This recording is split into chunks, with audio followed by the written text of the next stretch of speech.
அஸ்ஸலாமு அலைக்கும். முந்தா நாள் பார்த்தீங்கன்னா, அஃப்ரீன் அத்தா வேலை விட்டு சீக்கிரமா வந்துட்டாங்களா, சரி பைக்கில் ஒரு ரைடு போகலான்னு சொல்லிட்டு கிளம்பியாச்சு. எப்பயும் போல் என் ஸ்கூல் புராணத்தை ஸ்டார்ட் பண்ணிட்டேன். இதுதான் அம்மா படித்த ஸ்கூலு அப்படின்னு சொல்லிட்டு அஃப்ரா குட்டிக்கு அஃப்ரீன் பாப்பாவுக்கு காமிச்சிட்டு, அப்படி இதான் சாந்தம் சர்ச்சு அப்படின்னு சொல்லிட்டு ஒவ்வொன்றா காமிச்சிட்டே வந்தேன். இன்றைக்கி பார்த்தீங்கன்னா பெசரிகர் பீச்சுக்கு தான் போக போகிறோமா, அங்கிட்டும் வந்தாச்சு. அங்கே பார்த்தீங்கன்னா நல்லா லைட்டெல்லாம் போட்டு சூப்பராக செட் பண்ணி வச்சுருந்தாங்க.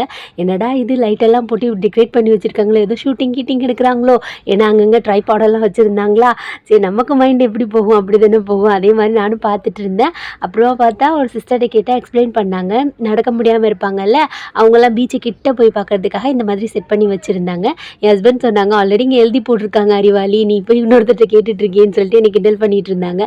சரிப்பா விடு விடு இதெல்லாம் சகஜம்னு சொல்லிட்டு அப்படியே கொஞ்சம் நேரம் அந்த லைட்டெல்லாம் பார்த்துட்டு அங்கிட்டே நின்று கொஞ்சம் ஃபோட்டோஸ் எல்லாம் எடுத்துட்டு அப்படியே ஒரு ரவுண்டு மறுபடியும் கிளம்பியாச்சு. நம்ம வந்தது பார்த்திங்கன்னா இன்றைக்கி ரவுண்டு தான், சும்மா விண்டோ ஷாப்பிங் மாதிரி விண்டோ ரைடுன்னு வச்சுக்கிறலாம்.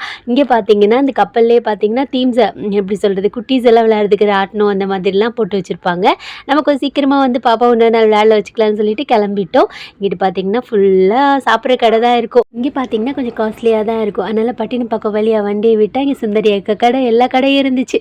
நம்மளும் பார்த்துக்குருவோம் எத்தனை நாள் யூடியூப்லேயே பார்க்குறதுன்னு சொல்லிட்டு நேர்லேயும் பார்த்துட்டு ஹவுசிங் போல் ஏதோ மேரேஜ் போல் அதையெல்லாம் பார்த்துட்டு வர்ற வழியில் பார்த்தீங்கன்னா பாப்பாவுக்கு வந்துட்டு நம்ம வீட்டு பக்கத்துலேயே ஒரு கடை இருக்குது. அங்கே பார்த்தீங்கன்னா பர்கர்லாம் கொஞ்சம் ப்ரைஸ் கம்மியாக தான் இருக்கும். நானே ஃபஸ்ட் டைம் தான் வாங்கி இப்போ ட்ரை பண்ணி பார்த்தேன். டேஸ்ட்டுமே சூப்பராக இருந்துச்சு. இன்றைக்கி ஈவினிங் பார்த்தீங்கன்னா இப்படி தான் போச்சு. அல்ஹம்துலில்லாஹ் ரொம்ப ஹாப்பியாக இருந்துச்சு. சும்மா ஒரு ரைட் தான் இருந்தாலும் மனசுக்குள்ளே அவ்வளோ சந்தோஷமாக இருந்துச்சு.